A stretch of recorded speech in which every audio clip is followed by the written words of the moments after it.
It's really a delight to have this program, which is, I think this is the 5th year running.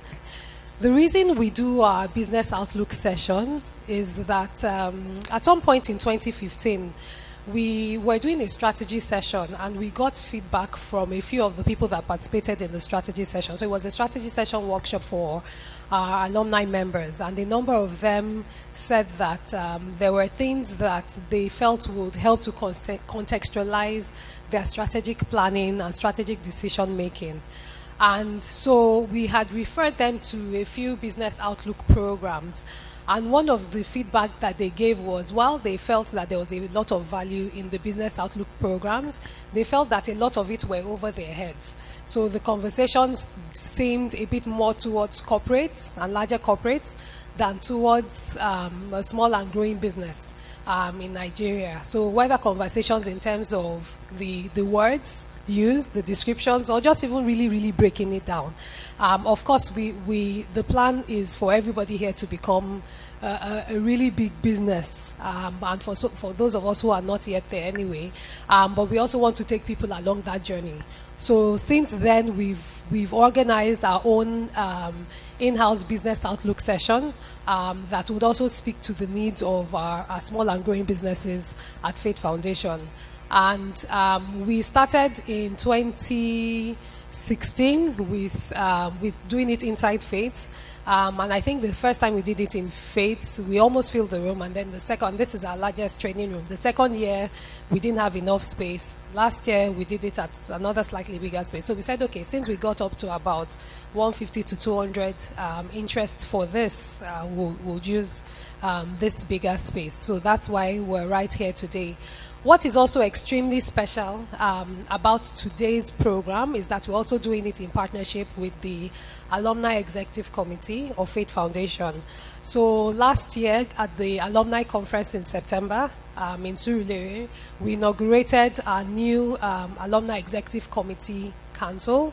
The Alumni Executive Committee had been sort of on hold since I think about 2012, thereabouts, and we decided to bring the committee members back on board. And this was a process where people nominated themselves to be elected, and then members of the alumni community also elected the members, and they went through a screening process, and we inaugurated the committee at our annual alumni conference last year. And so we're planning this program today with the executive committee, and for different reasons. First off, FATE Foundation team members can decide to plan and define programs for the alumni community members. But we also feel that the alumni community members should also be able to share what they want FATE to do and to continue to support them. It's the same way when people say, oh, the government is always planning for MSMEs. We should have MSMEs also decide and communicate what the plans are. So that's the process that we've put in place. Please, can we welcome our keynote speaker of today, Mr. Laoye Jaiyeola. Thank you.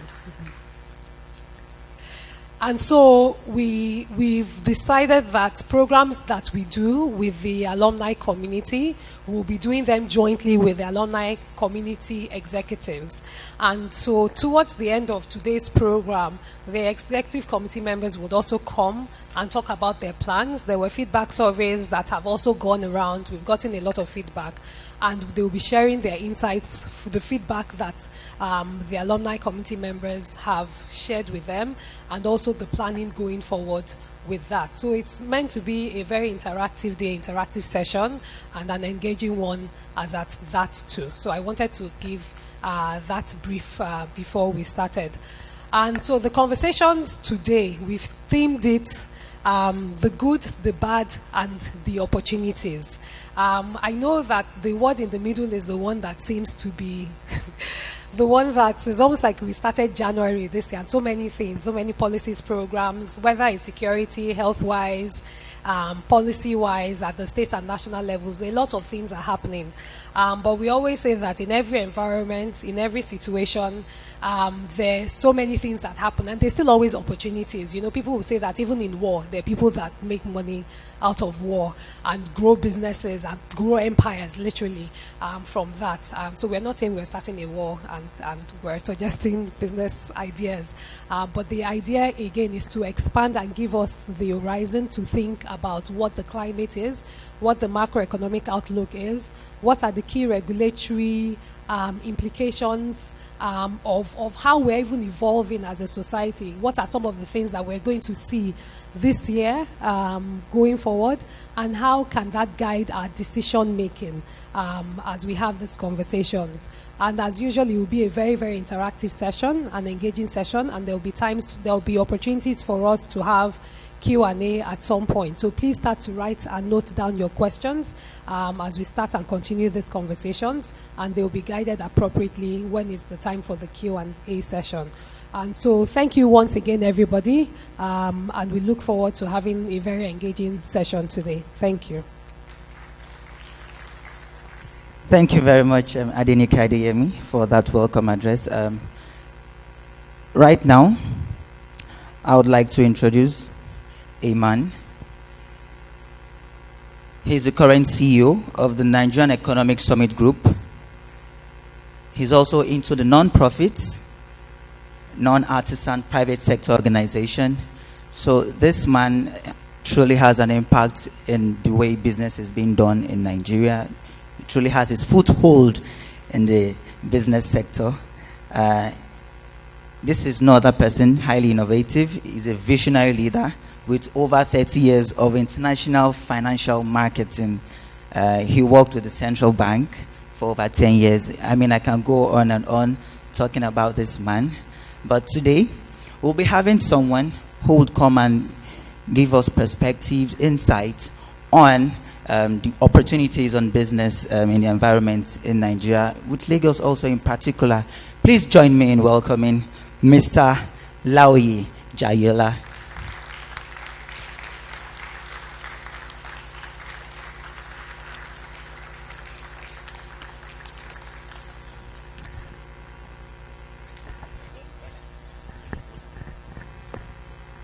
Good morning, ladies and gentlemen. My task is very simple. It's just to look at the economy, what's the outlook.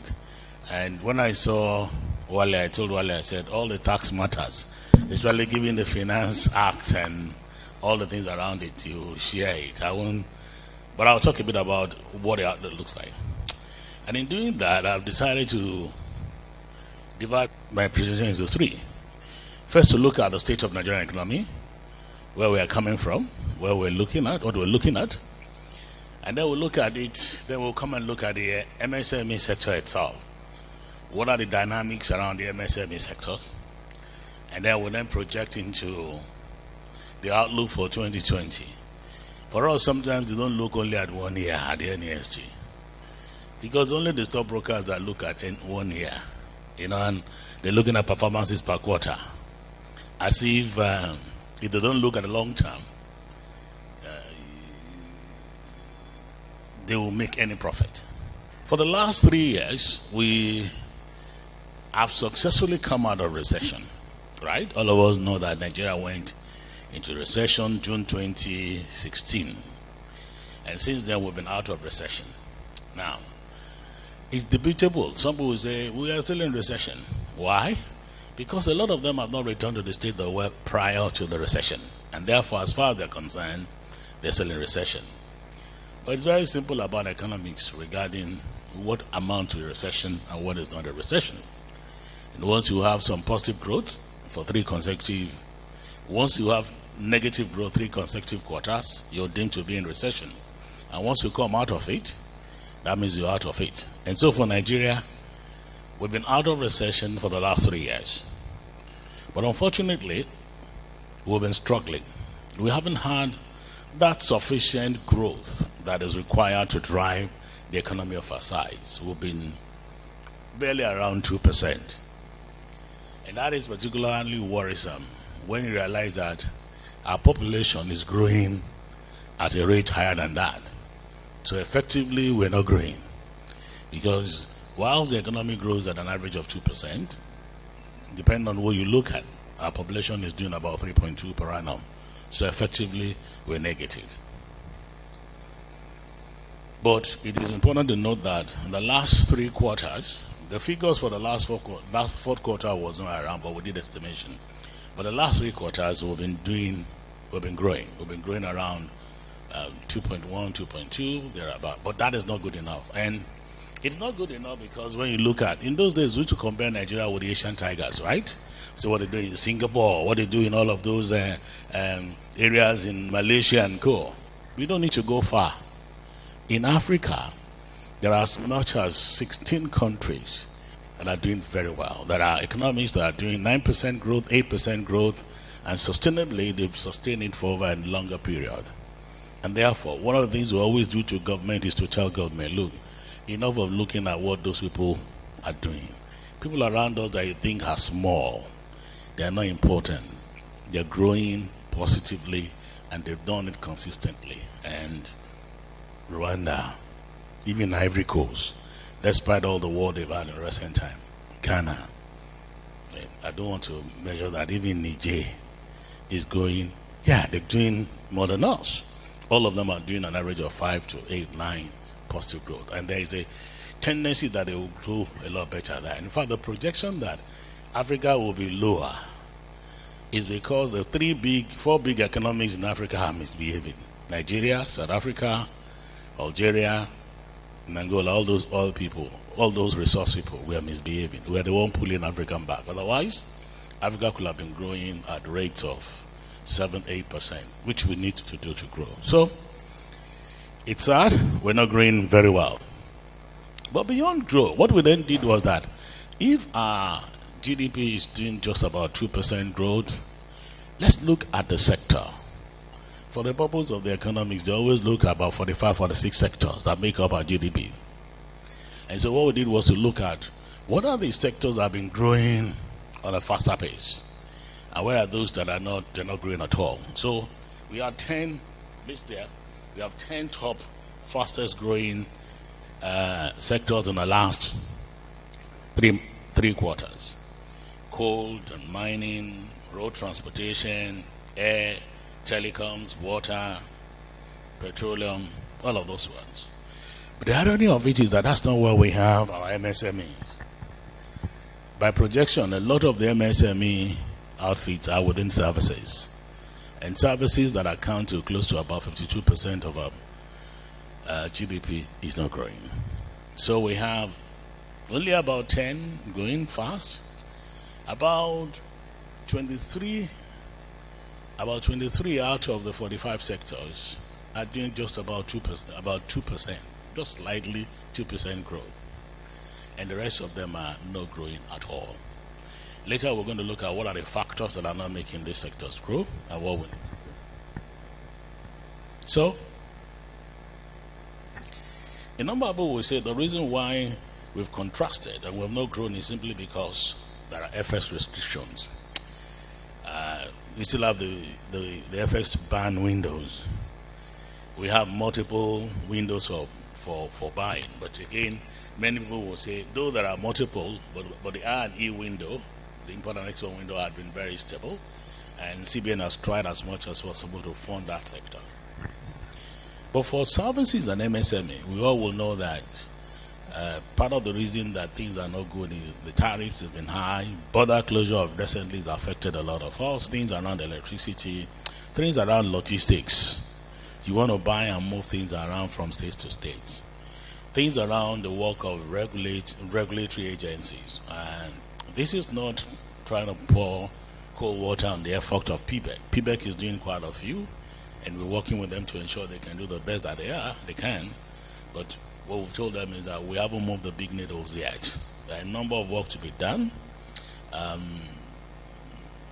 You won't believe that trade accounts for quite a huge percentage of the service sector, and yet trade facilitation has been a lot a problem. If you look at Semebod, the Ghanaians were able to tell us how many trucks leave Ghana every day and how they get stuck at the Semebod border.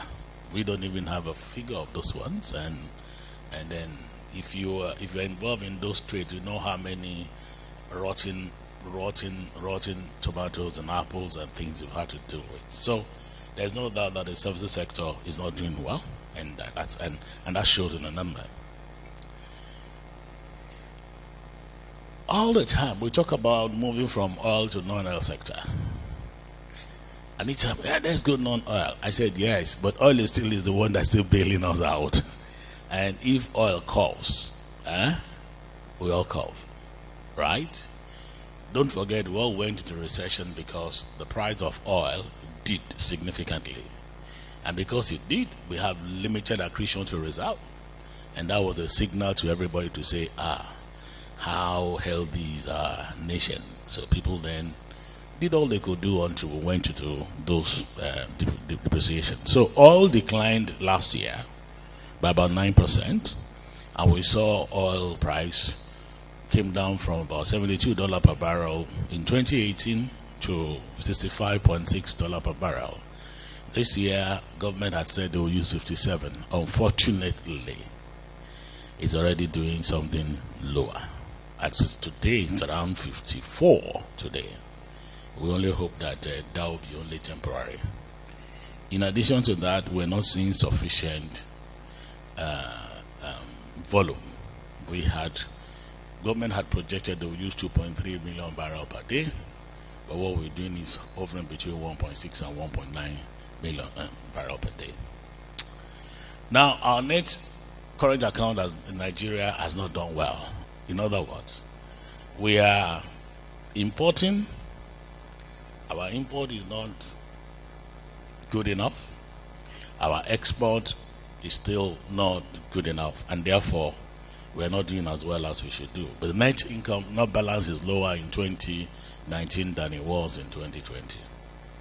But having said that, all that the central bank tried to do, therefore, is to make sure we have money flowing to Nigeria.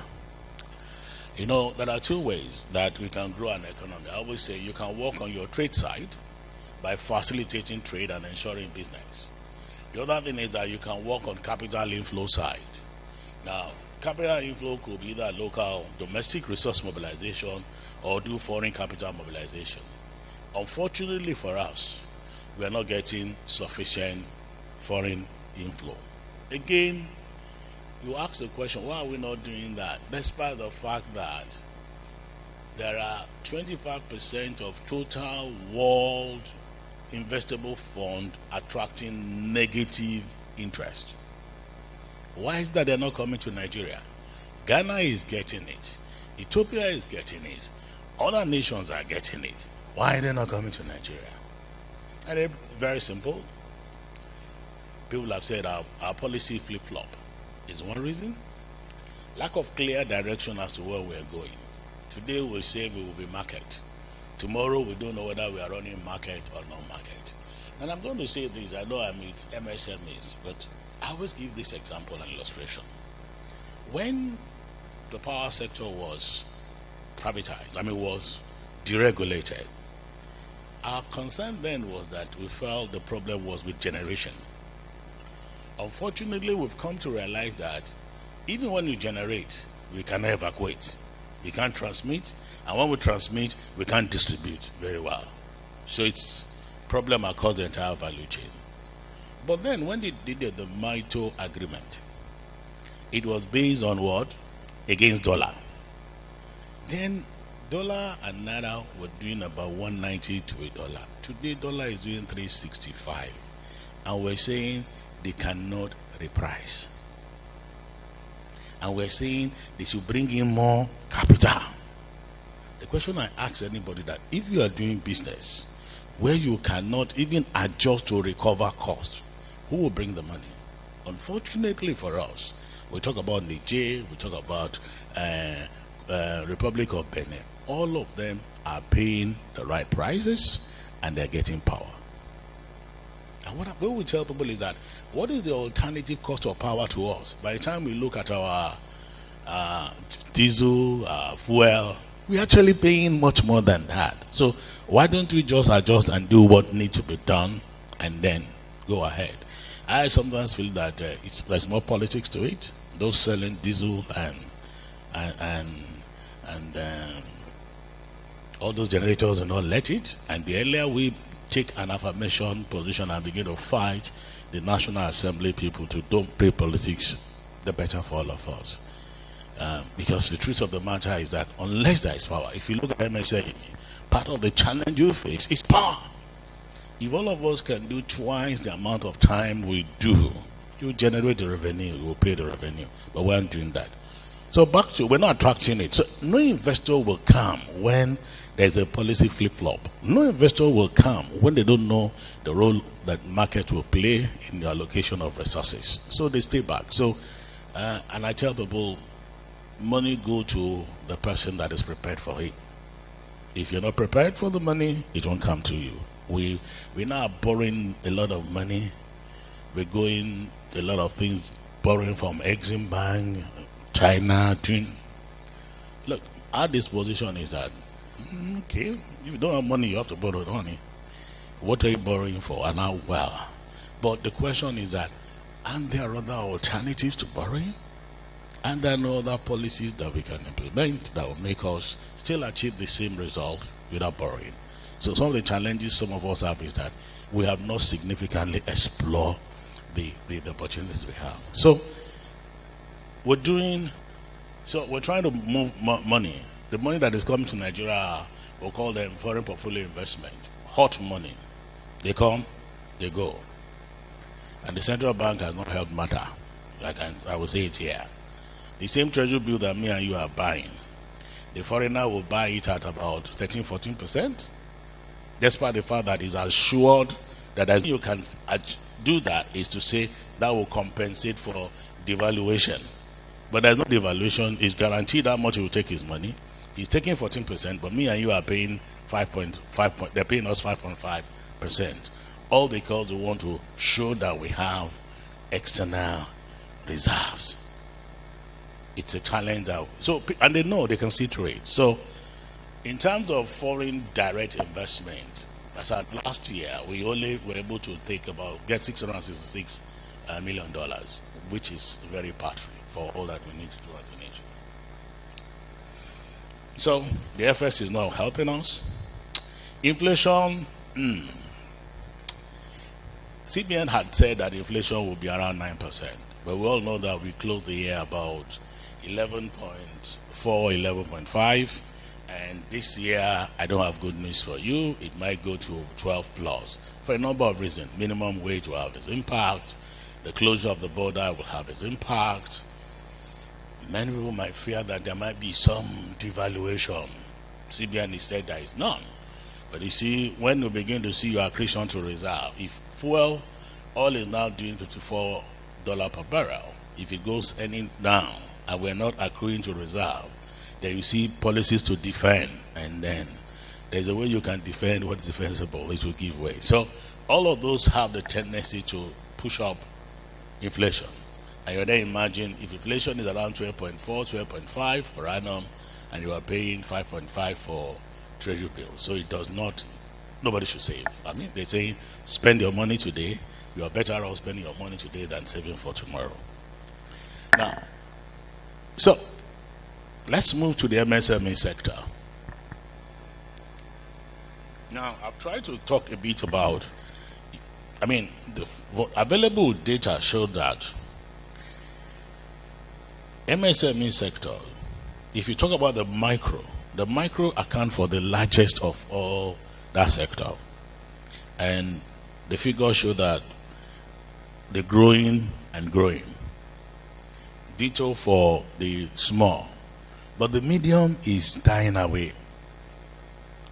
It means that our capacity to grow, to move from small to medium is strictly affected. And part of the things that we think government needs to do is that how can we de-risk the MSME sector in such a way that they can grow? How can we ensure that the value chains are effectively taken care of so that people can actually grow from being small to medium?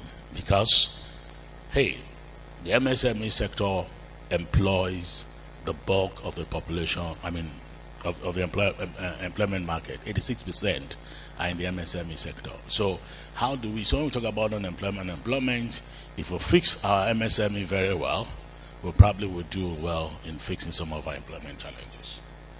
Now, so very quickly, when I was given 20 minutes, what do we see and what are the implications? And I look at it from the political angle. Election result is left us to a little worry.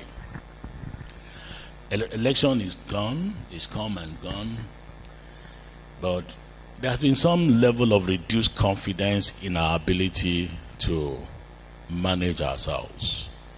And that has heightened insecurity. It has heightened the sense of inclusion and being together. And we need to be able to drowse that. We need to be able to show the world that we can manage ourselves. But that is one of the reasons why, to a large extent, you are not seeing flows of investment to us. Because there is the fear that, are we risky? I mean, if you look at the ratings, we've been downgraded in almost all our ratings. The outlooks are not looking good because of some of the things. Though we did have an election, but people are concerned about it. Again, we've seen a number of policies that have come that are out of. I mean, see the border closure. I mean, I give it to government because sometimes we may not have reasons why they are doing what they have done. So what I always say is that whatever is the reason, you cannot perpetually close your border. You are a part of an agreement, but signed to an agreement.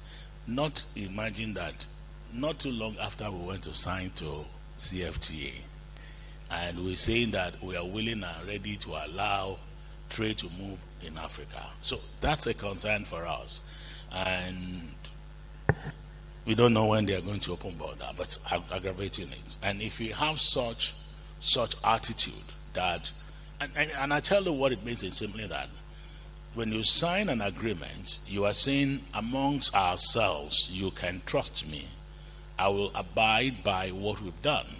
But when you then begin to behave Trumpian, that's the new grammar. When you begin to behave like that, so people will begin to wonder, can we rely on the agreements you are signing with us? So it has a problem. There are other policy things. I mean, the Finance Act is another policy somehow.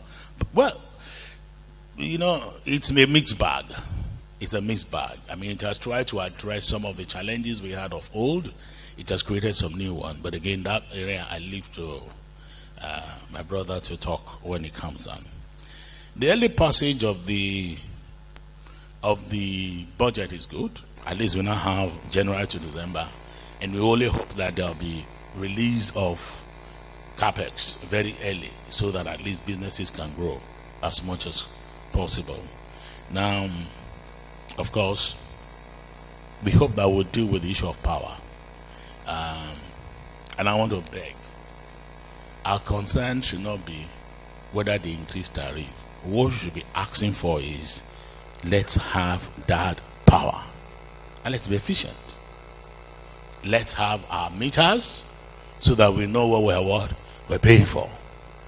Because at the end of the day, when they increase that power, and the rates, right? And they're actually charging you for the amount that you invested in. Maybe you will not pay more than the estimated billing you were paying. Maybe. I mean, I've heard people that say once they have their meter and they pay for performance, they can control what they consume. They know what they do, and then you can. So let us all know that we need the power, but then please, you know what? Give us smart meter. That should be the narration. Not that don't increase. You can do whatever increase you want to do, but please, we don't want to be charged for power that we did not consume. So we're going to have the impact of that. There's a problem about. Well, I'll talk about it about population, the large poor. It's a population matter. It's both political and social. In the sense that if we don't take tough political decisions, it's going to affect us. We've been projected to be likely the third most populous population by 2050. And 65% of that population will be 69% will be under the age of 35. And that means the burden of carrying that economy will be on most of the young MSMEs that are here. I will tell people, I said 30 years, some of us will have gone, and so we'll just go. But then for those that are here, the burden will be on us. But you see, it could be a boom if you appropriately reskill, retool the people. I see today and I know what the digital economy has done to quite a number of people, the kind of work you can do. Don't mind all the things they talk about the Yahoo people. They're just misusing it. There are a number of people that are doing good work on the digital space, digital economy, earning good money. The number of people that are doing outsourcing today, they sit in Nigeria and they're doing businesses to people outside of Nigeria. They don't even know each other. They know the fact they are good, and people just doing service to them. So there are a number. How do we skill appropriately our people for that? So we need to. There are challenges to look around. The economy, if it grows at the rate it grows, there's a problem for us. If we're not growing our economy at rates of about 8%, there's a challenge. But you see, what we say is that it should not just be only growth. We've seen when our economy had grown for 10 years at about that rate, but people were still left poor. So the clamor is, let's grow very well, but let it be competitive, let it be inclusive, let it be sustainable. The inclusion, therefore, is that how do we carry people along? There was an exercise we did at the NESG looking at the relationship between employment and poverty. Usually, if you want to make people not to be poor, you assume they work, right? And they earn money. So we look at job created in Nigeria from 1995 to 2015. And we realized that the job were created 6.5. In other words, for every 10 jobs you created, you only lifted up 6.5 people out of poverty. Because the quality of the job created were poor. So, and that's because we have not worked on skills, we haven't prepared people enough. So, the kind of job we need to look at it, what are the kind of job we need to do that enhances the skills of the people, that make their quality of earning good enough? And that's the opportunity for us. So, there's going to be opportunity in the education and health space. There are 100 million people that are assumed to be under in the poverty space. How do we reskill them? And so those who are paying attention are services, professionals, paying attention to technical vocational education, paying attention to health area and how you solve problem around health will help a great deal. In terms of legal, we're looking at what can we do to ensure that, okay, so sorry, I jumped into looking at insecurity is a problem, and unless we deal with the world, the insecurity amidst us, even we ourselves can't walk around. In dealing with it, we might probably have to deal with some inconveniences. Nigerians, we don't want to be inconvenienced at all. I've looked at the challenge we're facing in even this Okada matter now, and I've read all manner of things, and I said, between security and comfort, which one will you choose? Hello? It's tough. Security and comfort. Both. You can't say which one. I didn't say. So it's a tough matter. We need to be secured. Some of us were trying to do background check to see why did they remove us from the migration list? And the argument was very simple. There are many influx to Nigeria, right? Many are taking Nigerian passports, and we cannot account for them. And if you drive, because I do it occasionally, because of part of my market survey, if you ride on those Okada occasionally, they don't even understand even Hausa. So it shows that we are actually porous. And whatever can be done to farm security, we'll deal with it. And Nigeria is difficult to govern. If he had said, okay, only OP and Co can go, they will say, discrimination. So let's see how. Just you need wisdom to do it. But again, Insecurity is a problem. It's a big problem, and unless we deal with it, businesses won't thrive. There are many people that want to move around. They say, give me security, give me power, give me certainty of contract, and then I'll come to your country. We need all those ones. The other challenge around insecurity is the fact that we're losing our skilled workers. Hello? Many Nigerians are just going. You train them, they go. But again, what do you do when somebody has been well trained and they just cannot earn quality money to take care of themselves? So Canada used to take them. Germany is taking a lot of our computer guys now. They're all out. And they're relocating. And that's a challenge we're going to face from time to time. So if you're in the business of training, you better be sure that you are going to train and retrain and retrain.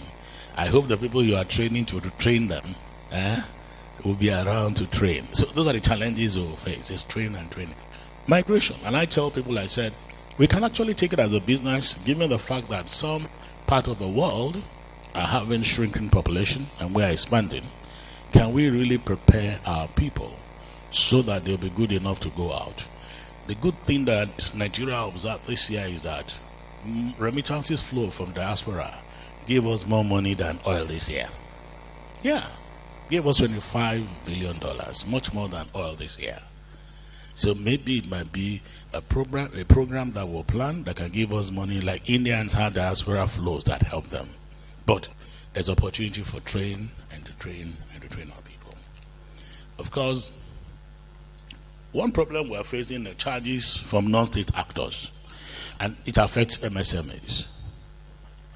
You just start your business, some people will just come, whether local government and co, they hold you. How do we deal with that?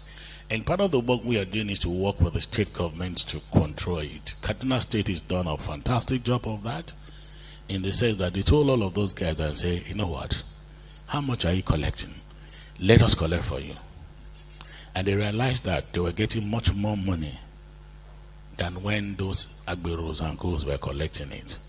So what we're trying to encourage other states to do is learn best practices. How can you do all this and solve the problem? Now, regarding technology, I'm begging you, if you have not learned to use technology for business, you save money if you leverage on technology. I always tell people that I used to have a staff, and I tell you how she became an entrepreneur. She was my secretary, but each time, young mothers here, they will say, today you go to school, they say they want a green jersey, tomorrow they want yellow, next tomorrow. And she was looking out, if this is what people do, maybe I just need to set up something on the internet and then begin to see how I can manage people. And that's how she set up her business. And at the point in time, it grew to a point that she just left her formal job. And she's growing and expanding and exporting and reaching out to other areas. So that's what technology can do. I see people that say, I don't have money to pay for rent. And who say you need money to pay for rent before you start? And that's an area where you can leverage technology for your business a great deal. And we know what the smartphones are doing. Part of the concern we have is, you can imagine if we roll out the broadband capacity we have in Nigeria that is wasting at the Atlantic, even between two farms alone, between Main 1 and Glo, if they roll out to Nigeria, a lot of our problem will solve, because we're creating a new ecosystem. The MSMEs can gather together and do a number of things. We can improve in the area of our health, our education, but governors are fighting for what they call right of way, and we are fighting them so that at least they can allow Nigerians to do. So what is the outlook for us? In whatever it is you do, look at the environment, because climate is affecting us big time. And therefore, if you're a farmer, greenhouse farming are things that you look at. The size of arable land we have is reducing by the day. What we are encouraging government to do is to look at what is the quality of our yield per product. Anytime they tell you, I was sitting with someone who took cow and showed me every part of cow, how they are good for different industry. But all we do is we took what? We take milk. Even our milk, we are doing about 300 liter. When Kenya had grown to 6,000. And in other countries, they are doing 23,000. So I know that there are impact to look at. You see, we don't do our agri based on research at all. But R&D must be at the fulcrum of agri if you must grow. And good enough encouragement are going to how do we then create agro-allied industry? How do we begin to add value to it? And I used to know some small companies that have become very, very big now, supplying because they are adding value to it. So there are opportunities in agri. Hello? There are opportunities there. You don't have to till the farm. You can be an aggregator. You can be adding value. You have challenge of logistics, but look at what you tell this government. At least we are getting our rail back on track. If you can get those rail to work, they significantly will help us. At least they will stem those 60% post-harvest losses. When I was a young person, we always ate fresh everything in Lagos. All you needed to go was to go to Ido or go to, if you want to go far, we pay pranks as kids, we go to Idogo. That's why you bought all the vegetables, everything. The person in Mina knows when the train will pass, and they bring their wares there, and you buy them fresh. Instead of all these things we're eating with cabbage and all these forced to ripe things we're eating. So there are opportunities still in agri. Education sector, huge opportunity, particularly vocational education. Vocational education. You see, take every sector. I was talking to some people in the pharmaceutical industry, and they said how much of those people that are doing the work they've lost out. They don't even have the skills any longer. So how do we prepare them? I was talking with those in seeds. Even seed multiplication, there's a lot of work around there. I was talking to people around soil and farm extension. You know, we're beating our chests that we have 8,000 farm extension people. When Ethiopia told us the number of farm extension people they have, we know that they're serious. So it might be area we look at in businesses. How do we build these extensions? And some of the things we have microfinance bank that are behaving like conventional bank. Why don't you turn them to a kind of what the robo bank does outside, where they can do hiring of tractors, where they can do seedling, all of those things tied together. But there is hope. It's all not bad. But in the midst of it, there has to be security. That's what all of us must do. And I tell people, I said, if I become governor today, for any reason, all of you that have high walls and fence, you will pull it down. Yes. When I was growing up in this Lagos, we only had 2 coaches to divide our homes. We knew everybody that was on our streets. So when somebody is hiding behind that place to cause problem, you will have known. Security is local. Intelligence is local. But we don't even know our neighbors. So all of us have a responsibility of ensuring there is what? Security. Because if we don't have it, believe you me, our businesses won't travel. I will take questions when it's question done. Thank you very much.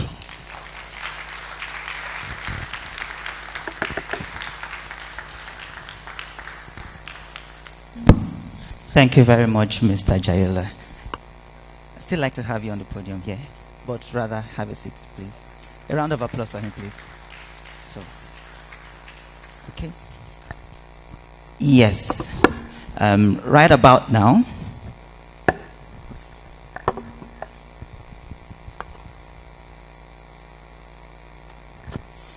Okay.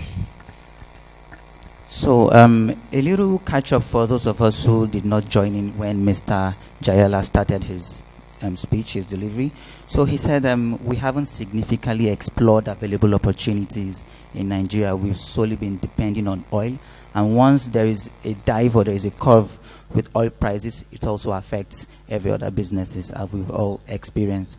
So he said in 2019 that foreign investment into Nigeria was about 366 million.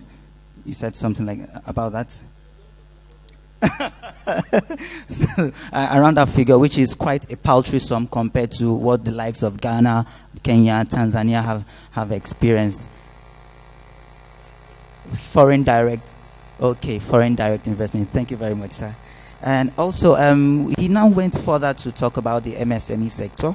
And he said, presently, micro businesses have seen quite a significant increase in growth.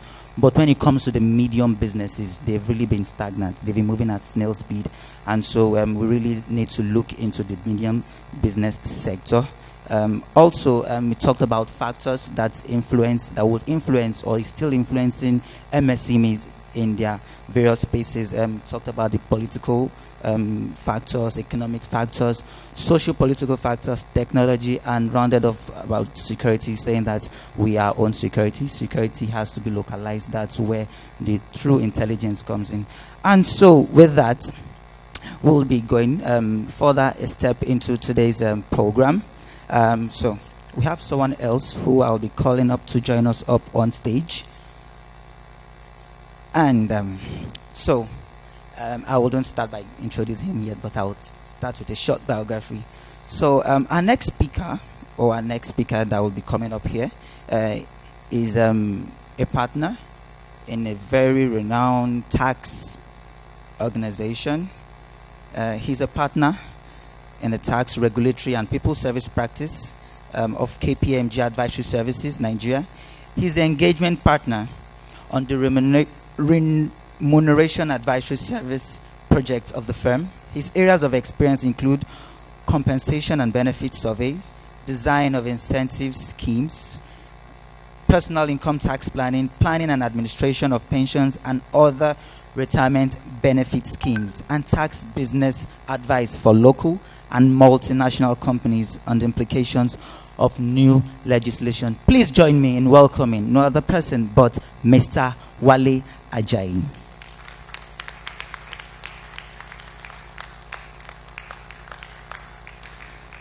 And also, we'll be having up on stage the president of the FATE Alumni Association and also the FATE Alumni Community. He's the CEO of Millennium Apartments and Suites. He's a FATE volunteer. Please join me in welcoming Mr. Max Menkiti. He'll be our moderator for today. And one other thing, so we are to have another speaker come up shortly, but apparently she's presently unavailable to have a physical engagement with us. So we've explored, so you talked about technology. So we're also exploring technology, sir. And we'll be joining in with our speaker in Solape Hammond. That will take us, I will do that technically. We try to help with ease of doing business. We also help with connecting businesses with the different ministries and agencies. Knowing it can be very difficult to make those connections. What I've been asked to talk about is to talk about the Lagos State policies and programs impacting MSMEs in 2020. A little bit of a background. MSMEs are my heart, my passion. They're actually the reason why I got into this role. Prior to this, I started my life in banking as a risk manager and then went to consulting and then set up my own consulting firm to support small and medium scale enterprises before then setting up a hub known as Impact.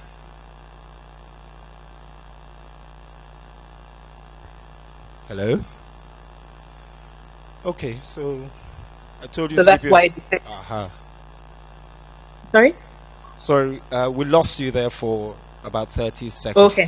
But I'd just like to, first of all, thank you for making time out in this stressful situation for you. We know literally you're on your way to the hospital, but it's such an important topic to you. So we're all very grateful here. Can we have a round of applause, please? Thank you. Thank you.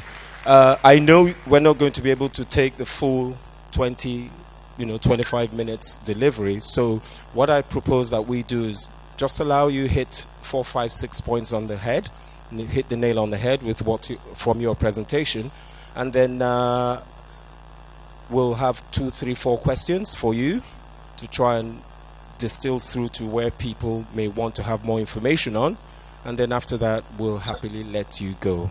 Thank you. Okay, wonderful.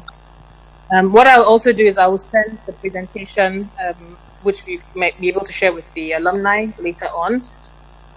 So let's go straight to the heart of it, as you said. So I'm here to talk about basically the importance of small and medium-scale enterprises and the role that Lagos State tries to play in enabling them. I gave a little bit of a background, didn't hear too clearly, just to show that MSMEs are where my heart is and what has led me into playing a more active role in government. We think that MSMEs are the future. I'm sure you've heard a lot about that, the impact of MSMEs on growth, the amazing impact that they could have on employment. If we have 37 million of them across the nation, if even half of them could employ one more person, that's 18 million more jobs. So this is to show how important MSMEs are. MSMEs also solve a lot of problems and fill in the gaps even for the large corporates and enterprises. So they're ultimately an extremely important part of the economy. Now, what Lagos does is we have an entire continuum to cater to the MSME. And one of the challenges we tend to have is that people are not even aware of a lot of these opportunities. Every day I meet people and they don't know what is available. So this is why it's very important for me to at least be able to speak to an enlightened audience such as yourselves, to share some of the things Lagos is doing and see if we can support some of the companies in the program, and if you can share those opportunities with people that you know. So the continuum for us in Lagos, and I really wish you could slide, starts from a ministry called the Office of Civic Engagement. Here is where it's basically the office that engages the Lagosian, and some of the things that they do there, apart from reaching out to people, speaking to people, getting feedback, is they provide micro grants for people who do small businesses. So very small grants, 20,000, 50,000, to enable them. And they're supposed to use at least 50% of that for business, and the rest to meet whatever palliative needs they require. And their grants, they're not to be returned. And so that's the first step on the ladder. Let's just help some of the people who typically the profile is people who are traders, street hawkers, who may not be commercially well-to-do. So that's the first level. The second level is then what we do within the Wealth Creation Ministry. We work with artisans and associations to try and help them increase the value of their wealth. So we help them with market making, finding offtake, training, skilling, providing equipment as much as is possible. We have bigger plans to try and formalize this sector. We're looking to start with three industrial hubs before the end of the year, targeting certain artisanal areas where there are many things that they can do, but they can't afford some of the larger scale equipment to get started. So we support them in that regard. Sorry, I skipped to wealth creation. I should actually have talked about what we do in the Ministry of Women's Affairs and Poverty Alleviation. So here, this is a step higher than civic engagement. It's between civic engagement and wealth creation. And what they do there is they work primarily with women to help them to get to learn a skill. So hairdressing, sewing, barbing, pepper grinding, the normal trades that a lot of women who maybe have to stay at home or close to home can do a little bit easily, and skills that they can learn to do with their hands. They don't necessarily need to be educated. And at the end of the training, we give them equipment to help them to do this. So we do about 4,000 to 5,000 of these women a year. Civic engagement as well does about 200 to 300 a year. For wealth creation and the artisans, we target doing about 5,000 to 6,000 a year. And then that leads us to what is being done in the Ministry of Agriculture. So the Ministry, the Ministry of Agriculture has a lot of programs. Just give me 1 second to get to that slide.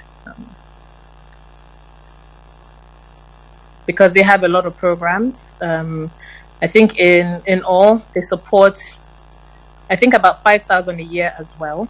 Just waiting for that to open. So they have the Agric Yes program. The Agric Yes program is a year-long program. There's 600 people trained a year, and we basically take them through what is required to set up their own farms. And even at the end of that, they then give them farms inputs for them to start with, if they don't have farms of their own, to start with, to get off the ground and tighten those skills that they've learned.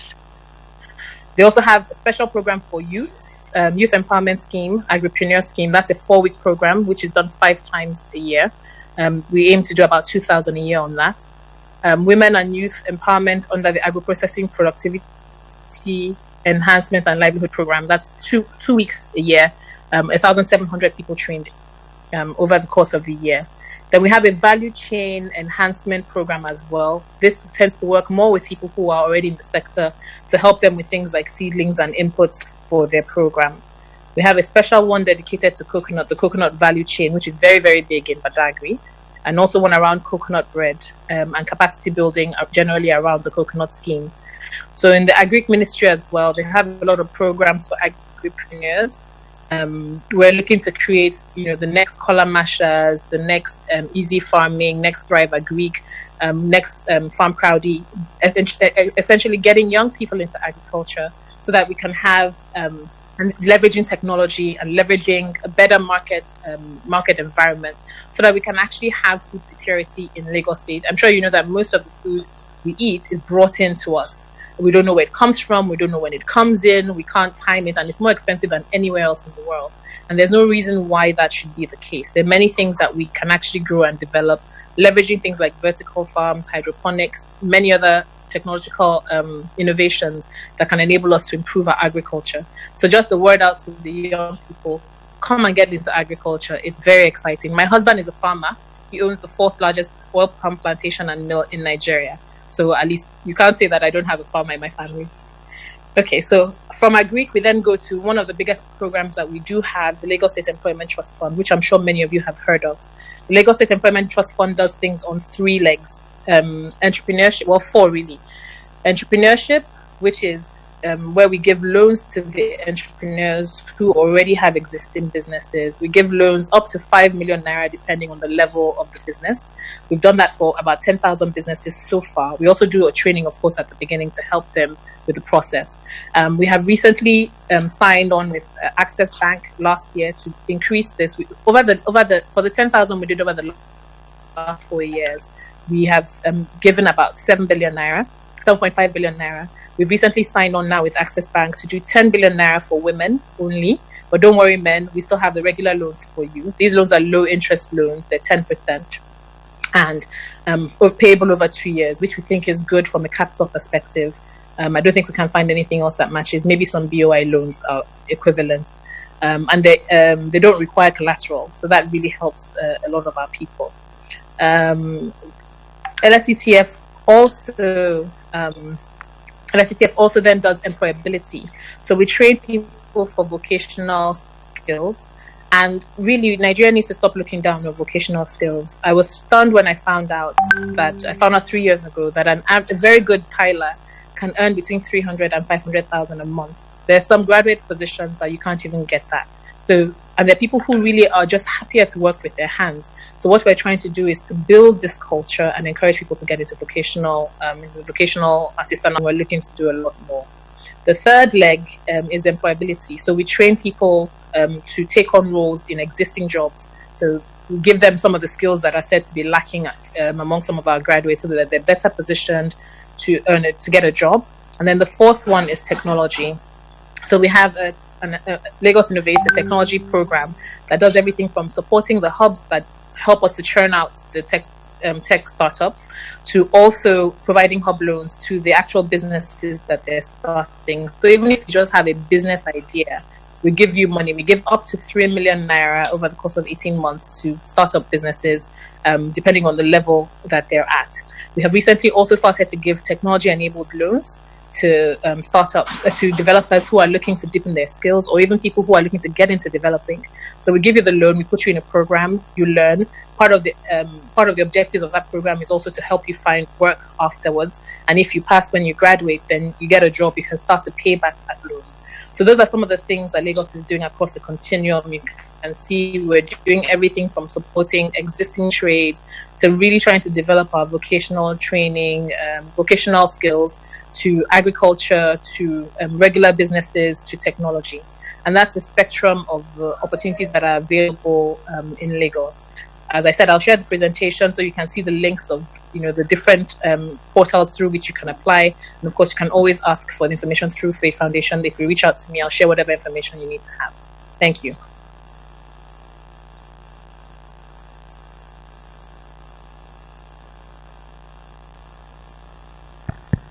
Thank you very much. Could we have another round of applause, please? Thank you indeed.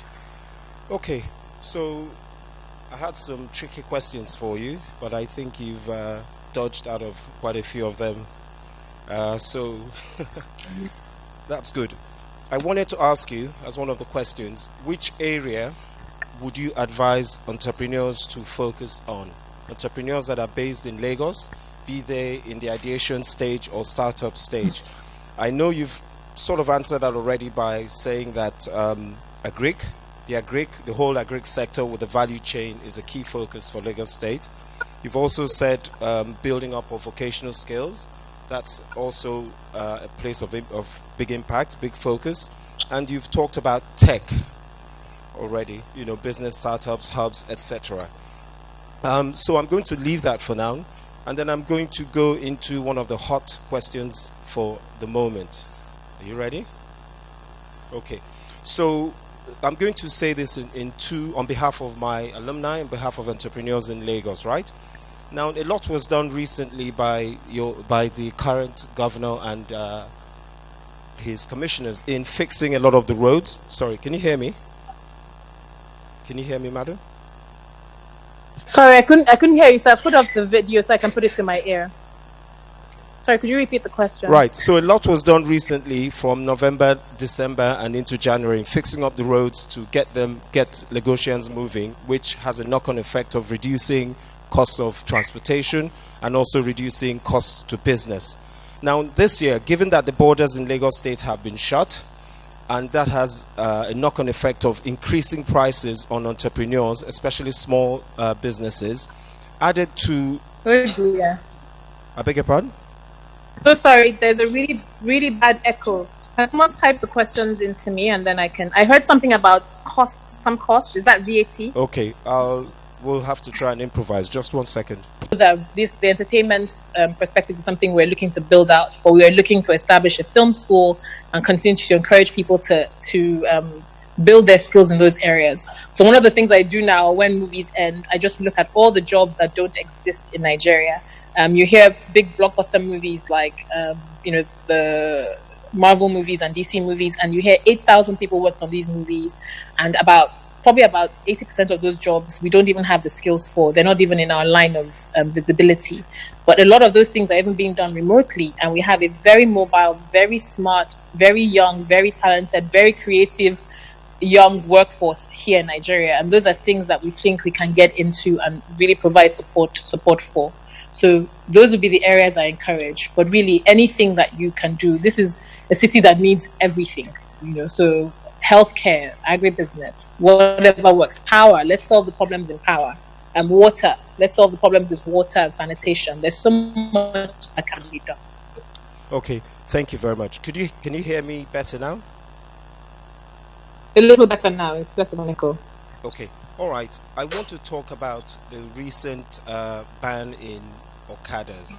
And I want to... Yes. I'd like to approach it from the perspective of asking people to come to Lagos State and deploying solutions, right, which engage the unemployment figures here and at the same time provide speedy, fast solutions for small-scale businesses. A lot of MSMEs have been providing services, be they servicing bikes, providing branding, providing meals, all whole value chain support businesses. And, without a long, should I say, lead period. Don't worry, we're all in this together. Right. You can imagine what has happened over the last 1 week, so I understand your question. Okay, so that is a concern.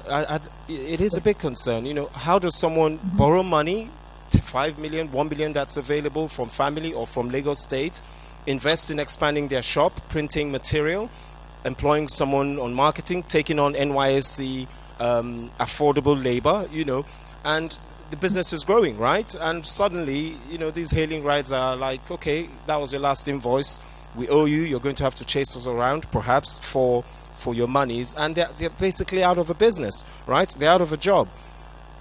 That creates some form of unsettled, environment. And entrepreneurs, yes, they strive in harsh environments, perhaps, but people are discouraged, ma'am.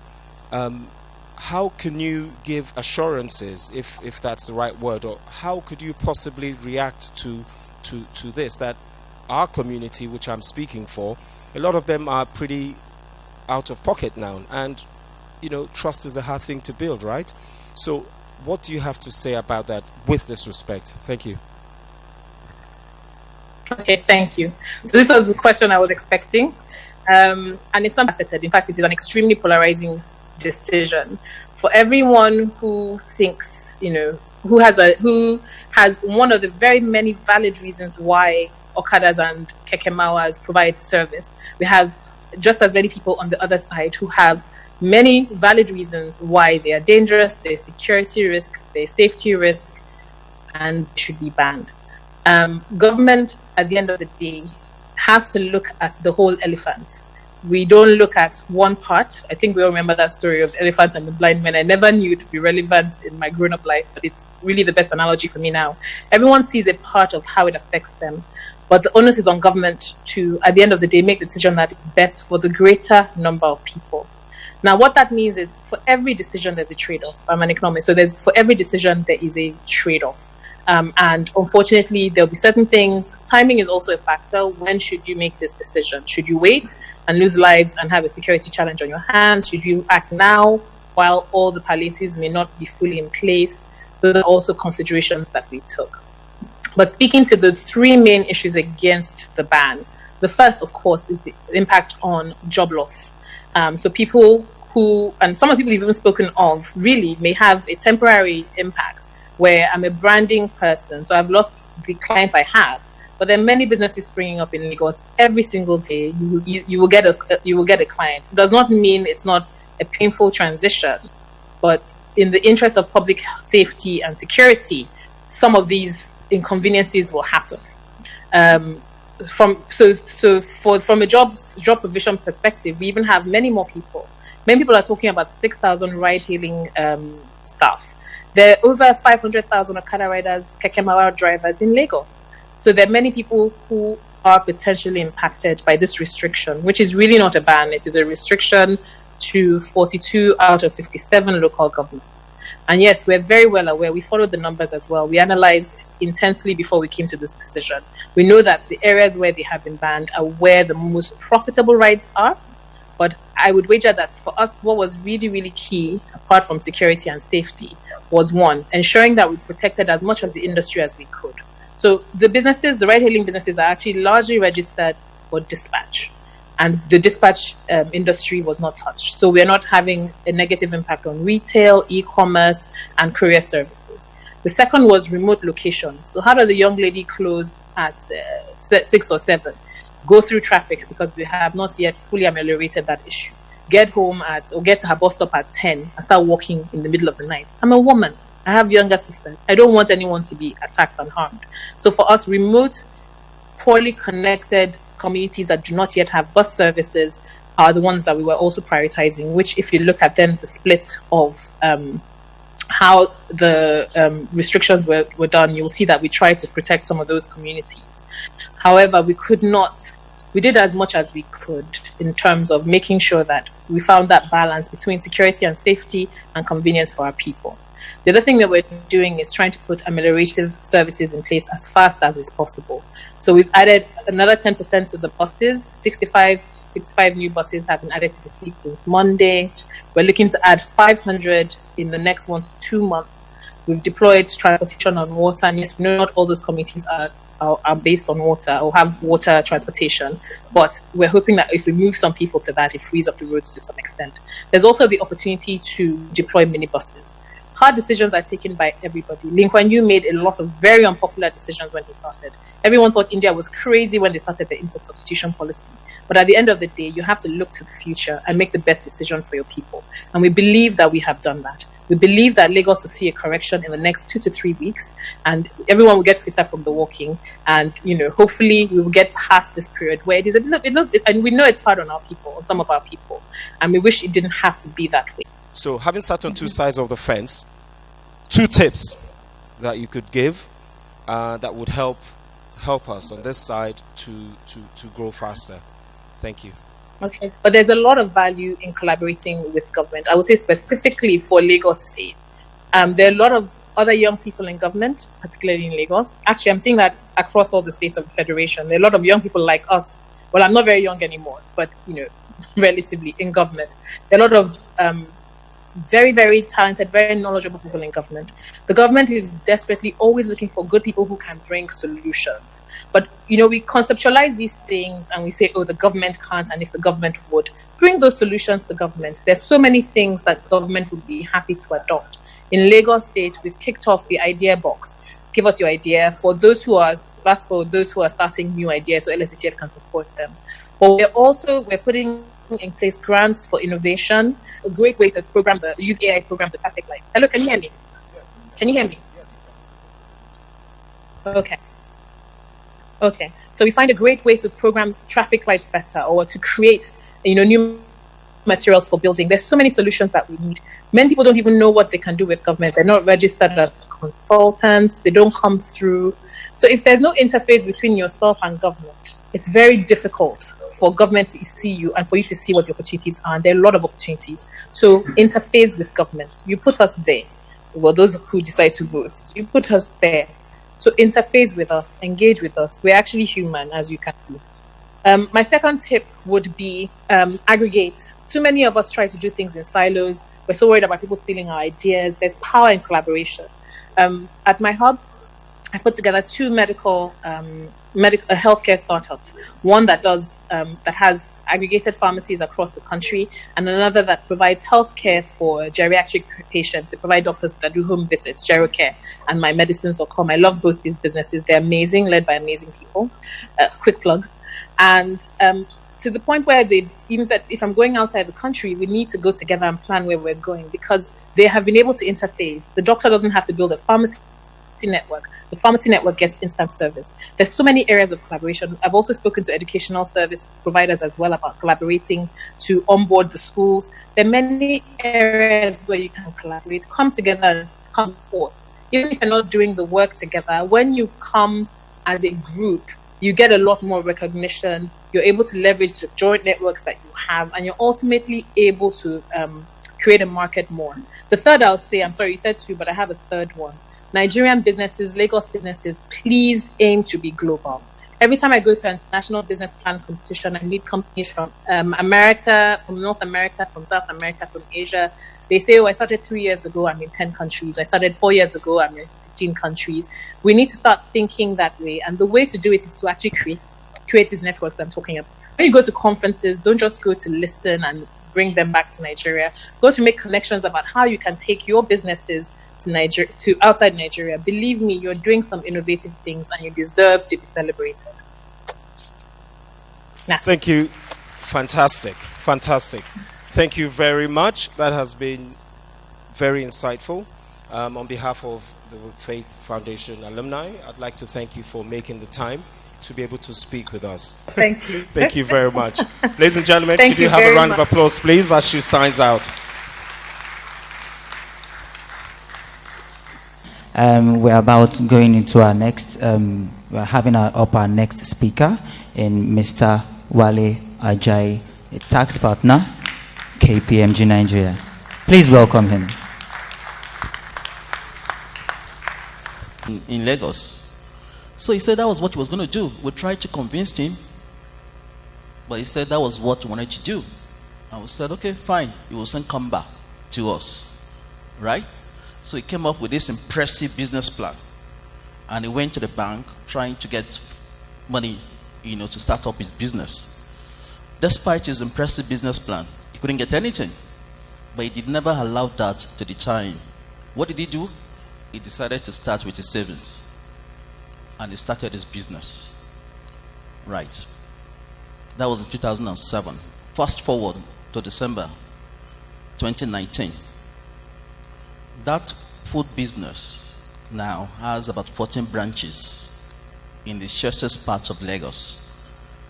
And he's also thinking of expanding to Abuja. Right? And as at December 2019, his revenue was 6 billion naira.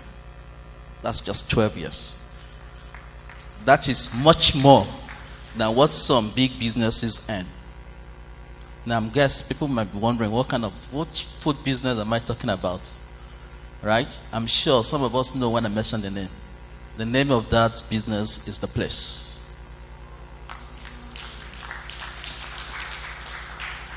So what's the moral of my story?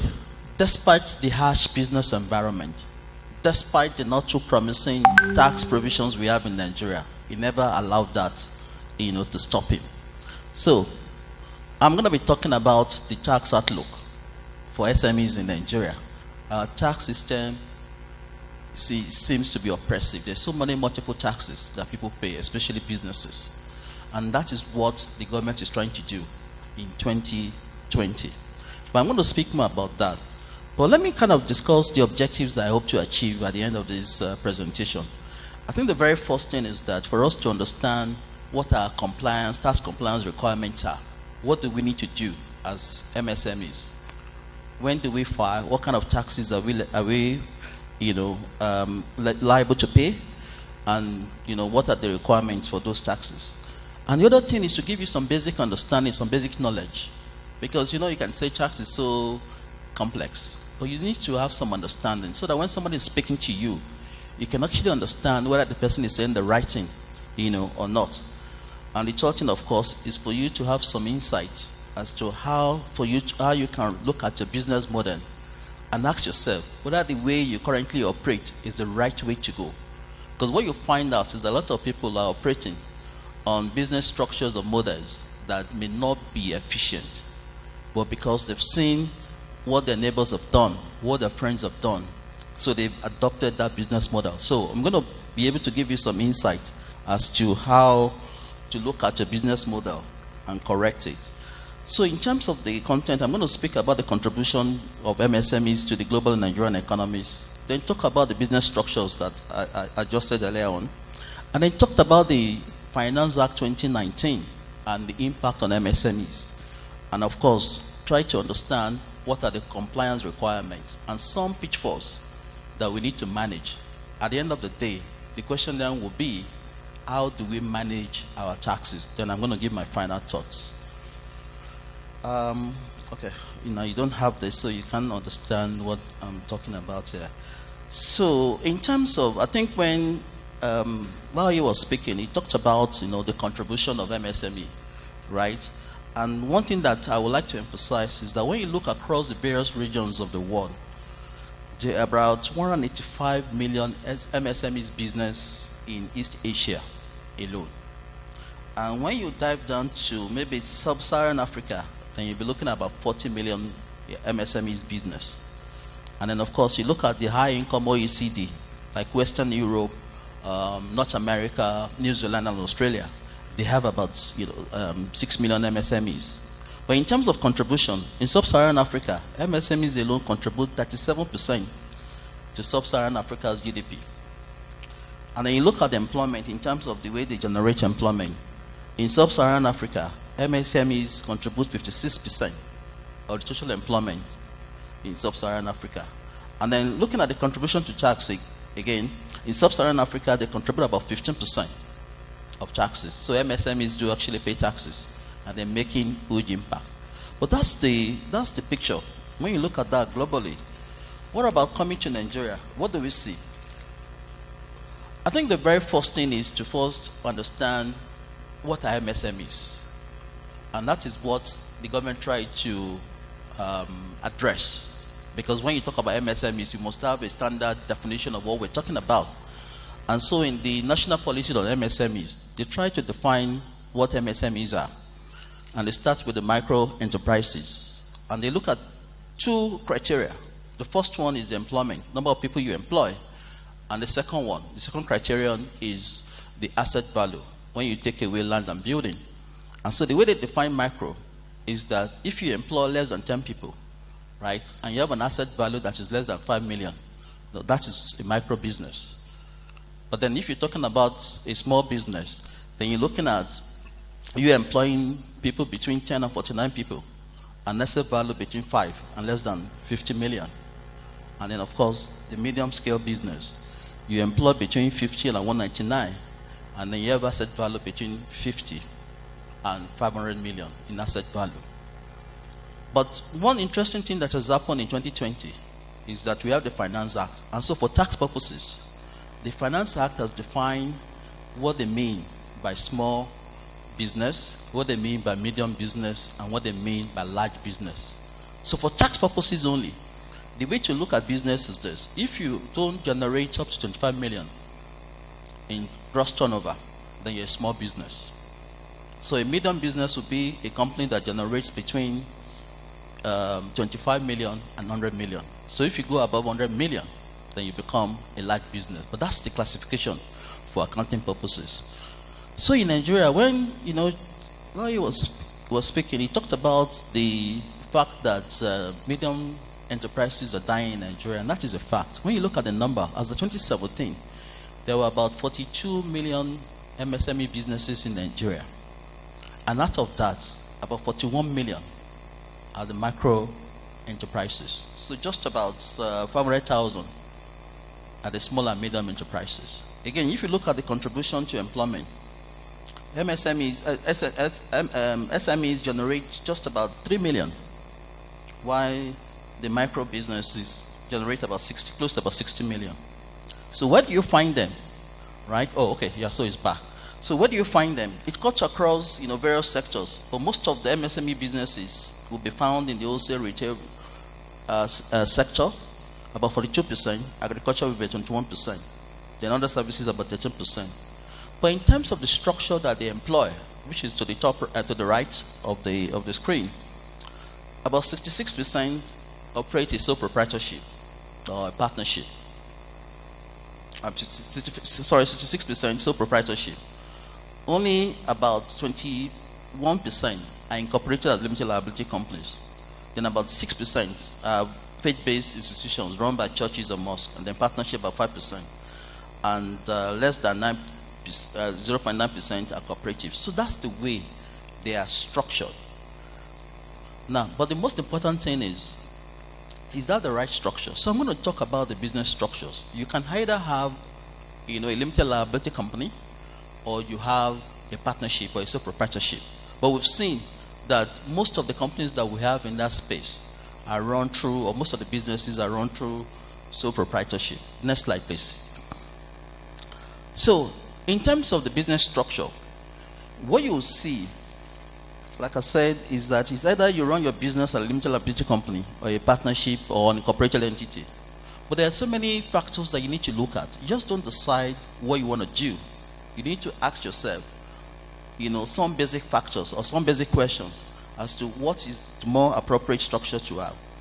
Now, if you decide to have a partnership or an incorporated entity, what you're basically saying is that your liability is not limited. So if anything happens, they can actually attach your personal assets. That's just what you're saying. So your liability is not limited. Of course, because it's not unincorporated, because it is unincorporated, you don't need to comply with so many things. So the compliance requirement for unincorporated entities, they're pretty simple and easy to comply with. And the next thing, of course, is that you can decide to just walk away. Right? You don't have to go through a process or watch a view. And then in terms of taxes, it doesn't matter whether you have a business name. It's still seen as an individual business, right? is that you can easily, you pay your tax just in your name, even though the business has a name, but you compute the taxes on the basis of the business, but you pay your taxes in the name of the owner of the business, right? So for accounting purposes, you separate your transactions as a business from your personal expenses. But when you're paying your taxes, you're paying taxes in the name of the owner of the business. And the only thing is that when you run a partnership, right, then you can't go beyond a certain number, except if you run a professional services firm. So for a partnership, you cannot have more than 20, so you're limited. But if you flick back to limited liability company, what that means, of course, is your liability is limited. And because you have to be incorporated, there's so many compliance requirements that you need to adhere to. And of course, governance issues become, something that you need to worry about. And then you can't just decide to just liquidate, or walk away from your business. You have to go through a process, going through a delist process at the CAC. And there will be 2 layers of taxation. One at the company level, because the company is separate from the shareholders. And when the company declares dividend, then you pay taxes on dividend. So that's the way they work, right? But I'm just going to quickly go to the next slide. I'm going to talk about some of the factors really that people need to look at. And one of them is really control. Now, one of the problems we have in Nigeria today is that people don't want to grow. And then people may ask, why do you want to grow? Why don't you want your business to grow? So you have to look at business continuity to decide what you want to do, what kind of structure you want to have in place. Then you have to look at the cost and complexity, right? Obviously, if you run a business as a limited liability company, it's a bit more expensive, right? But there are tax, benefits that you will accrue from it, right? It may be complex, but there are tax benefits. And then, of course, a business gives you a bit more flexibility if it is run as a limited liability company than a sole proprietorship. So these are the things that people need to look to before deciding on what business structure they need to adopt. Now, if I next slide, please. Now, what I've tried to do here is to show the life cycle of a typical business, right from when you start, when you conceive that idea, and when you decide to turn that your entrepreneurial, ideas into business reality, and then you go on to the time when you are strengthening the business, or growing, and of course transitioning. I'm going to focus on, and the starting point, obviously, the most important thing is that you have an idea of what you want to do, right? So you have a business plan that tells you what you should do. You have to determine what kind of revenue model that you need to have, and that means you need to speak to people that have done it before. The problem with most people is that they don't understand the business. They think, I think you talked about research. People don't do research about the kind of business they want to run into. Oh, everybody's going to agriculture, so I must go into agriculture. People have not sat down to do proper research to understand, yes, if I want to go into agriculture, how will I get my products out? What will be the market for my products? So you need to sit down to understand the business better and understand how pricing is done in that industry. And of course, from tax perspective, which I'm going to be focusing on, is to even understand the incentives, the tax incentives you can benefit from. What do you need to do? Do you understand your compliance requirement? When people run business, they believe because they're small, they don't need to pay taxes, but that is wrong. As long as you make profits, you must pay taxes. That is your responsibility. So when a business starts growing, right, you're then talking about, what will be my growth strategy? How do I go from one location to another? How do I expand my business? How do I expand my market presence? And of course, from tax purposes, you're thinking about your supply chain. How do you make it more efficient? Is there a way you can reduce the transaction taxes that might arise, from growing, from expansion? And of course, you're strengthening your business, and you're asking yourself, at this level, how do I optimize my profits? Because at the end of the day, you don't want to make profits and pay everything by way of taxes. And that is what most people do. And most people don't understand that when you make profits and you don't do a proper structure, you are badly exposed. And if you're badly exposed, you're going to pay a whole lot more in taxes, right? And so people need to understand, what are those tax ideas they need to implement. And of course, you start thinking about governance. What kind of governance do you put in place? And of course, transitioning. That is planning for the future, which is what I've talked about your exit strategy.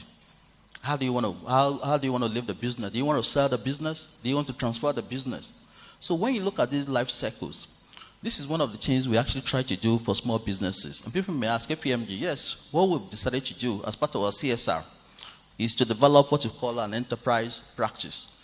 They actually help to grow small businesses, to become large businesses, right? So that is what we do, right? And we're going to be in partnership with the Nigerian Stock Exchange. For people that may not know, Nigerian Stock Exchange has just launched an index, for small and micro businesses, small and large, medium businesses. The way it works is that, they're still working out the modality. So in terms of preparing your business plan and all those stuff, we're going to work with them to help those businesses to prepare. So you don't need to spend so much money, on doing that.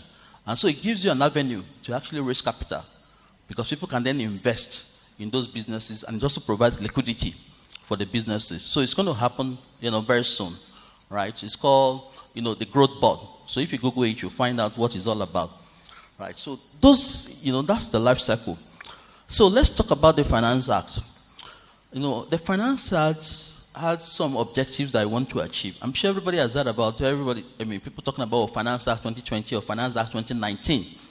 Now, it's an irony what you call it. Now, the way law works is this. If you started, drafting a law in a particular year, right, and you sign it in another year, the year you actually sign it should be the name of the act, right? So this Finance Act was signed 13th of January 2020. So it should actually be Finance Act 2020.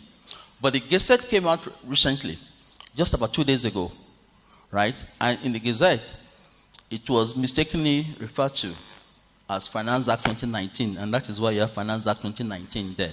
Now, what are the objectives? One of the key objectives for the Finance Act is actually to support small businesses. And we've never had any Finance Act or any tax provision focusing on that.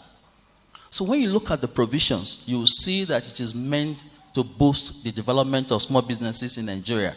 And so what I'm going to do is to quickly run you through some of those key changes that they've made. Obviously, the very first one that people know is the tax rate, or VAT rate. The VAT rate has gone up, to 7.5%, right, from 5%. But at the same time, government has tried to cushion the impact of the increase in VAT rate. And what they've done is that they've exempted, small businesses. So once your revenue is below 25 million, right, you don't need to register for VAT. But if you have already registered for VAT, right, and you'll be filing your tax or your VAT returns, then you need to notify the tax authority that you're a small business. And by virtue of that, you should not be filing returns. Now, if you don't do that, you'll be exposed. Because don't forget, you already have your records. And if you don't see any return every month, they're going to charge you. So you need to ensure that you actually write to them to notify them that you're a small business, okay, so that they can exempt you from interest and penalty. One interesting thing I must quickly talk about is this. When the Finance Act was signed on 13th of January 2020, right? Now, the effective date is actually the date when the law is signed, or the date that is specified in the Gazette. Now, because to do the Gazette, it takes a long time, because you have to take it to government press and do all the reviews and what have you.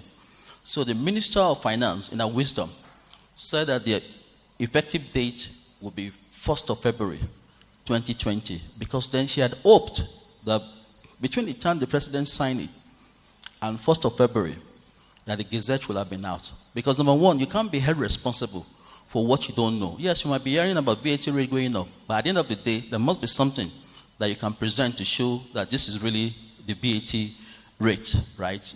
Because the Gazette is a way of notifying the public about the changes in tax law. But when the Gazette came out, surprisingly, the commencement date that was stated on it was a date when the president signed it. That was 13th of January. And so the issue, therefore, is, now, if this law, by the provisions of the law, it was meant to have commenced 13th of January, but the minister had said 1st of February. But what we'll expect is that the tax authorities will comply with what the minister has said and use that as the implementation date. Okay? Some of the key things also they've done is from taxes. When you're a small business, you are not exempt from paying taxes. You're exempt from registering for taxes. Remember, small business. So you don't need to pay taxes, right? Just to cushion the impact, right? But it doesn't stop you from filing your returns, because they must know at a point in time when you cross that threshold So they still require you to file your returns, even though you're not going to pay taxes. So please always remember that the only way you won't pay taxes is if you file your return. Otherwise, they will assume that you're a medium-scale business or a large business and you pay your taxes. Okay? And then, of course, if you're a medium business between 25 million and 100 million in turnover, your tax rate has been reduced to 20%. All right? That is what you just pay. For a large business, it's 30%. So there's so many things that they've done to improve the tax climate for small businesses. And the other thing is in the competition of what we call minimum tax. This doesn't affect small businesses because they're not paying taxes anyway, right? But for medium-scale businesses, so you still have to pay a minimum tax of 0.5. And the way that works is that just 0.5% of your of your turnover. All right, unless your frank investment income. That is income that is not subject to tax again. And now, if you decide to pay your taxes on time, normally before the Finance Act came in, you must pay your taxes within 60 days after the filing of your returns. Your returns are supposed to be filed within 60 days. So within 6 months of your year end. So you pay your taxes within 2 months after your year end. So if your year end is December, right? So that means by June 30th of the next year, you must file your returns. Then you pay your taxes within 60 days. But what they've done now is to encourage people to pay their taxes on time. So you pay your taxes. If you pay your taxes within 60 days before your year end, you get a bonus of 2%. Well, you might say it's not much, but it is something. At least you encourage people to pay taxes on time. But if you're a large business, it's 1%. And the other thing that has been worrisome for businesses, especially if you're transitioning to a limited liability company, is what we call commencement, the way you start your business. Now, under the old rule, those first 3 years when you start your business, called the commencement rule, the rule is done in such a way that you pay taxes on the same income, which doesn't make any sense, right? We copied this law from the UK, and the UK changed their law like 50, 60 years ago, right? And we never changed our law. So what the government has done with this Finance Act is to remove that. So you can pay your taxes, based on your accounting period. So you don't pay taxes twice on the same income. So that is what government, has done, with the Finance Act just to help small businesses. But let's look at the various taxes. So if you look at this slide, what it tries to do is to show you the tiers of government that we have in Nigeria and the kind of taxes that you pay. Right? So, as people know, Nigeria is a federation because it's a federation. So we have federal, and you have state, and you have local government. And each of them is responsible for one sort of taxes or the other. The ones that we're familiar with, company income tax, that is at federal level, to make it easier for people to deal with. Then VAT is done at federal level. Then you have some small other taxes that are there, that's supervised. But if you run a sole proprietorship or business name, then you fall under personal income tax. So that is run at the state level where you do your operations. If you operate in Lagos, then your relevant tax authority is the Lagos State Board of Internal Revenue. But what this map is showing you is just the sheer amount of taxes that companies pay or businesses pay in Lagos. And this is what people are complaining about. I'm saying, well, I pay my company income tax, I pay this. At the end of the day, I still have to provide my own water, I still have to provide my own power. But like I said to you, tax is not a quid pro quo. It doesn't matter. You just still have to do your own responsibility. And then you can challenge government as to what they need to do. So let's look at the compliance requirement quickly for companies' income tax. I think the very first thing that we need to know is that, every company has to pay company income tax, except if you're a small business. And that means you're any turnover below 25 million. Right? It's administered by the Federal Inland Revenue Service. Like I said, the rate of tax is between 20 and 30%. Depending on your size of operations. But I think the good thing about it is that you file your returns on self-assessment at the end of your within 6 months of your financial year, right?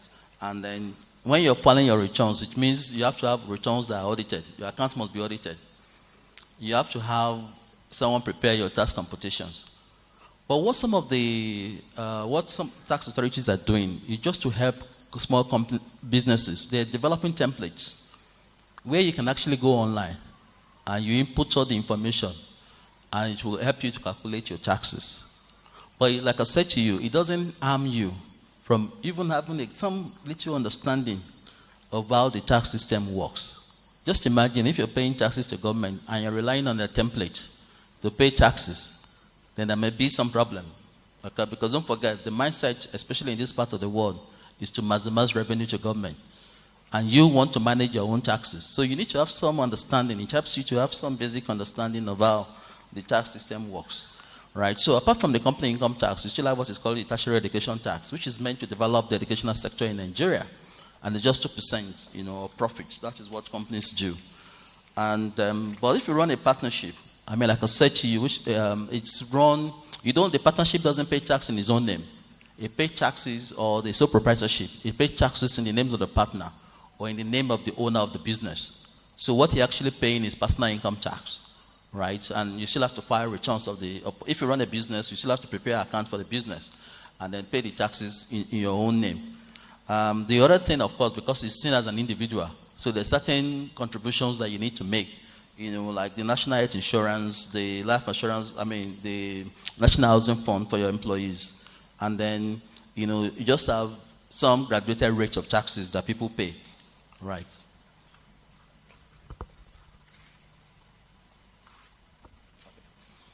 So those are the compliance requirements. So you can go through. There's for VAT, withholding taxes. I won't bore you with that, because like I've said, the most important thing for small businesses, you are exempt.